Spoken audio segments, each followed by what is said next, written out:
Hello everyone! Magluto tag munggos karon. Kahit tugnaw. So unahon na nako og pabukal ning munggos kay dugay kay ni baluto. And then slice nato ang mga ingredients. Na diri ang kalabasa, ang sayote nga gikan sa mga silingan, nya kay wa man may batong kanilang sang green beans. And then ang talong. Wala na nako gipakita nag-slice ko guys. Mao na ni. Unya ang manok. Igisa na nato ang atong ahos ug sibuyas pati ang manok. Gulaton na to nga mag-brown and then ang kalabasa. Next ang sayote o gulaton lang nga muhumok na silang duha.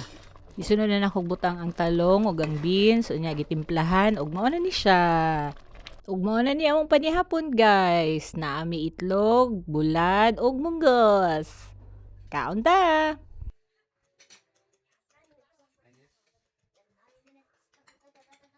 Ulatan ninyo ang talent ni Abi dire. Contortionist ng bataan ni. Ano? Basta winter gani guys, aside sa winter clothes, ang gina-prepare na mo ang among sudan na puro sabaw. Usahan na, misopas, tinola, nilagang baka, sinigang, o katong noodles na halang, na Korean.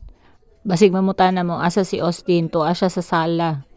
Nagdulag iya, humana siya kaon guys. Dari sa Australia guys, lahi-lahi ang weather diri. Kung dito ka sa topmost banda, naa dito ang weather nga murag Pilipinas. Nya kung diri ka banda sa eastern side, sa Sydney, Melbourne, diha, Canberra, tugnaw diha. Pero definitely ang season diri baliktad sa US or sa other countries nga kung December mag-winter sila, diri sa amo mag-winter pag June, baliktad. Unya ang summer nila didto karon. Ang summer na mo December. And during this time guys, ang time difference diri og sa Pilipinas is 2 hours. Pero pag September na gani, ang time difference is 3 hours na, di ba? Weird. So if karon 7 o'clock sa gabi, sa Pilipinas 5 o'clock pa sa gabi. Advance mi diri 2 hours. Pero lahi-lahi pug time zone ang Western Australia guys, lahi pud ang sa Queensland. Kay sa Queensland mo nag-constant sila 2 hours lang. Pero pag New South Wales gani, usahay mo 2 hours, usahay mo 3 hours. Ug dili na lang sa ang akong chika sa inyo guys. Bye-bye!